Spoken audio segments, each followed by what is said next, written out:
मित्रों नमस्कार, जय श्री राम। ज्योतिष विद्या सागर में आपका स्वागत है। मित्रों, आज मैं आपको बताऊंगा कि अगर आपके कुंडली में दशम भाव में, ये मैंने एक कर्क लगन की कुंडली बना दिया है, इसके दशम भाव पर आपको विशेष ध्यान देना है। जो ग्रह दशम भाव में बैठते हैं वो भी अपने कारकत्व के संबंध से आपको कार्य करवाते हैं। जैसे जातक पूछता है कि गुरुजी मैं क्या काम करूंगा अपने जीवन में, तो सबसे बड़ा प्रभाव दशम में बैठे हुए ग्रह देते हैं। वो जरूर दशम भाव को, आपके कर्म क्षेत्र को वो प्रभावित करते हैं। जो ग्रह बैठता है आपके इस दशम भाव में, जैसे एक कर्क लगन की कुंडली है, यहाँ प्रथम भाव, द्वितीय भाव, तृतीय भाव, चतुर्थ, पंचम, षष्ठम, सप्तम, अष्टम, नवम और दशम और एकादश, द्वादश। तो हम विशेष चर्चा करेंगे आज आपके कर्म के ऊपर, आप कौन सा कर्म करोगे। तो अगर हम किसी के घर पे बैठ जाते हैं, कब्जा करते हैं, तो मैं ये चाहता हूँ कि वहाँ के सारे परिवार मेरे ही वाली करें। वही हालत है। दशम भाव में जो ग्रह आपको बैठे हुए मिलेंगे वो ये चाहेंगे कि ये व्यक्ति हमारे अनुसार चले। तो उसी के अनुसार मैं आपको बताता हूँ। मित्रों, अगर मान लीजिए आपके दशम भाव में, मित्रों वीडियो को लाइक कर देना, सब्सक्राइब करना नहीं भूलना, शेयर भी कर देना। इससे हम लोगों का प्रोत्साहन जगता है, बढ़ता है। और अगर आपके दशम भाव में यहाँ मान लीजिए सूर्य बैठा है, शनि बैठा है और राहु बैठा है, तीन ग्रह अगर बैठते हैं, शनि, सूर्य और राहु, मान लीजिए, तो व्यक्ति को क्या बनाते हैं, वो प्रख्यात चिकित्सक बनाते हैं, बहुत बड़ा डॉक्टर बनाते हैं। अगर आपके कुंडली में यहाँ मान लीजिए शनि है, राहु है और सूर्य भी है, शनि सूर्य राहु बैठे हैं, तो आपको वो बहुत बड़ा डॉक्टर बनाएंगे और डॉक्टर की पदवी आपको लेंगे, डॉक्टर ही आपको। अच्छा, दूसरा, क्योंकि ये तीनों डॉक्टर के कारक हैं, आप मेडिकल लाइन में जाओगे उसमें कोई दो राय नहीं है। अगर यहाँ आपके शनि, सूर्य और राहु तीनों बैठे हैं तो समझ लीजिए कि आपकी शिक्षा डॉक्टरी की होगी, या मेडिकल लाइन में जाओगे, मेडिकल स्टोर खोलोगे, लेकिन करोगे आप डॉक्टर वाला ही काम, मेडिकल वाला ही काम।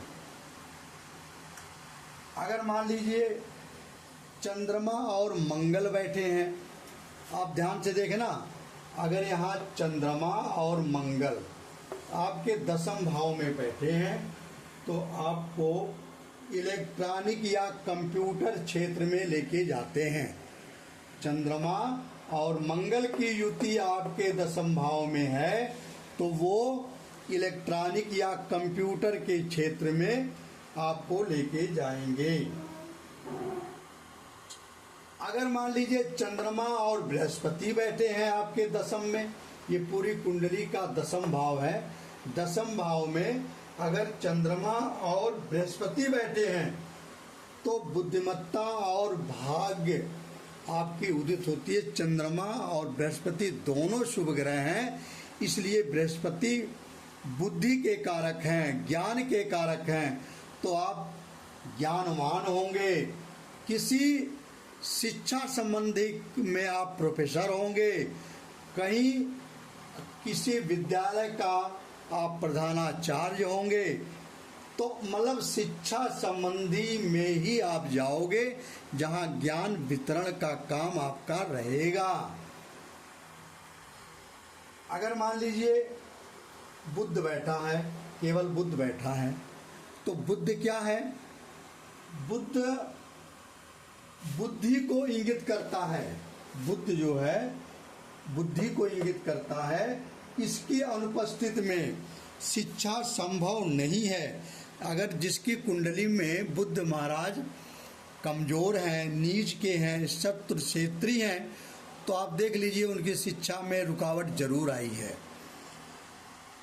तृतीय भाव शिक्षा के प्रति रुझान बताता है।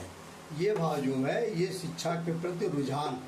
अगर यहाँ मान लीजिए मिथुन राशि है, यहाँ तो इस कुंडली में तो हमने कन्या राशि दे रखी है। अगर मिथुन राशि है तो मिथुन राशि शिक्षा के रुझान को बताती है उसके ये काल पुरुष की कुंडली में। ठीक है भाई साहब। तो उच्च शिक्षा के प्रति रुझान को इंगित करती है। बलि बृहस्पति और बुध किसी भी विषय में उच्च ज्ञान देते हैं। अगर मान लीजिए यहाँ आपके बृहस्पति और बुध दोनों हो जाएं तो किसी भी विषय में आप प्रख्यात विद्वान होंगे, बहुत बड़े विद्वान होंगे किसी एक सब्जेक्ट में। बलि बृहस्पति और बुध किसी भी विषय में उच्च का ज्ञान देने में वो समर्थ होते हैं। लेकिन अगर यहाँ बुध बैठा है और बृहस्पति भी साथ में है और बुध निर्बली हो गया तो समझ लो कि वो व्यक्ति अशिक्षित ही होता है, तब ये माने नहीं रखेगा। अगर मान लीजिए आपके शुक्र बैठे हैं तो शुक्र शिक्षा की क्षमता को दिखाता है। शुक्र अगर बैठा है तो शिक्षा की क्षमता आपकी कैसी है ये दिखाता है। अगर निर्बल होकर बैठा है तो शिक्षा में बाधा डालता है। और तृतीय या चतुर्थ भाव का शुक्र संगीत अथवा खेल देता है।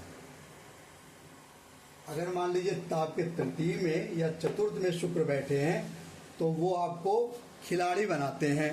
मित्रों ये सारी चीज़ें बृहद पराशर होरा में लिखी हुई हैं, इनका विशेष ध्यान रखना। अगर मान लीजिए शुक्र और सूर्य दशम भाव में बैठे हैं और बुध भी आपकी कुंडली में अच्छा बैठा है, बुध अगर आपकी कुंडली में अच्छा बैठा है तो वो व्यक्ति खेल कूद से संबंधित या अलंकारित वस्तुओं से संबंधित काम करके बहुत अच्छा जीवन जीता है। सूर्य और शुक्र की युति दशम भाव में कैरियर के लिए बहुत अच्छी होती है। विवाह के लिए तो नहीं होती, लेकिन कैरियर के संबंध में सूर्य और अगर शुक्र है, सूर्य राजा है और शुक्र विलासिता के पूर्ण इनका आधित्य है, तो सूर्य और शुक्र की युति दशम भाव में बहुत अच्छी होती है। ठीक है भैया। अगर शुक्र बुध सूर्य बैठा है, यहाँ शुक्र है, बुध है और सूर्य है, आप अपने कुंडली को देखना। अगर शुक्र बुध और सूर्य है आपके दशम भाव में तो वो विज्ञान के प्रति शिक्षा देते हैं। आपको वो विज्ञान के प्रति शिक्षा देंगे, विज्ञान क्षेत्र में बहुत आगे ले जाएंगे।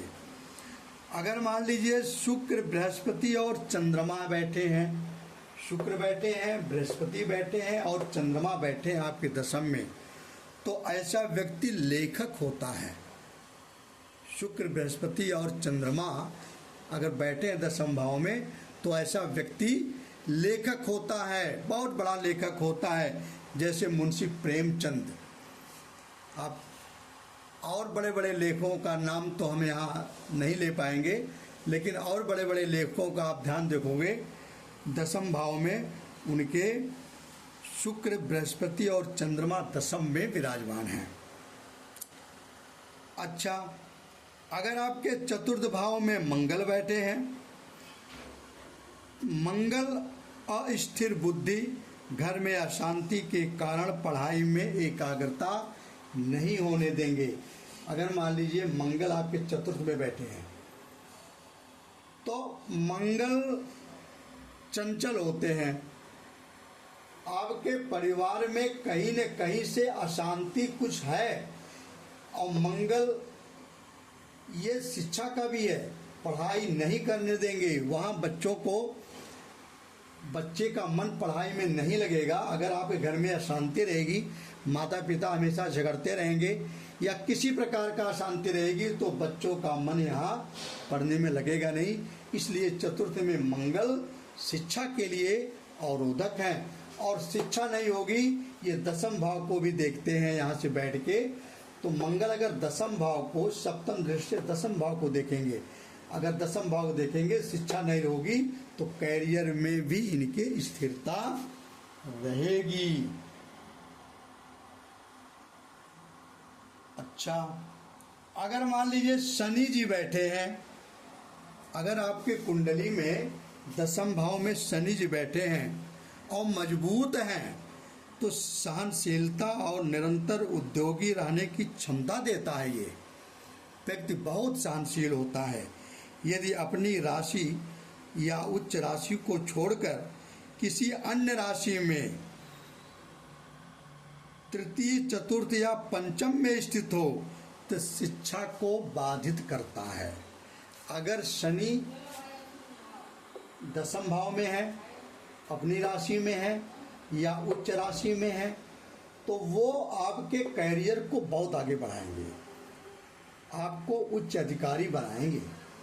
लेकिन अगर यही शनि 2 में हो, 4 में बैठे हो या पंचम भाव में बैठे हो, अपनी स्वराशि कहना हो, तो ऐसे लोगों की शिक्षाएं बाधित हो जाती हैं, शिक्षा में रुकावट होता है। मित्रों, ये मैंने आपको एक छोटा सा उदाहरण दिया है। अगर देखिए कहीं आपकी भी कुंडली में या किसी की कुंडली में इस प्रकार का योग बन रहा है तो वो होना निश्चित है। मित्रों नमस्कार, धन्यवाद। वीडियो को लाइक सब्सक्राइब जरूर करना। आपका दिन शुभ हो।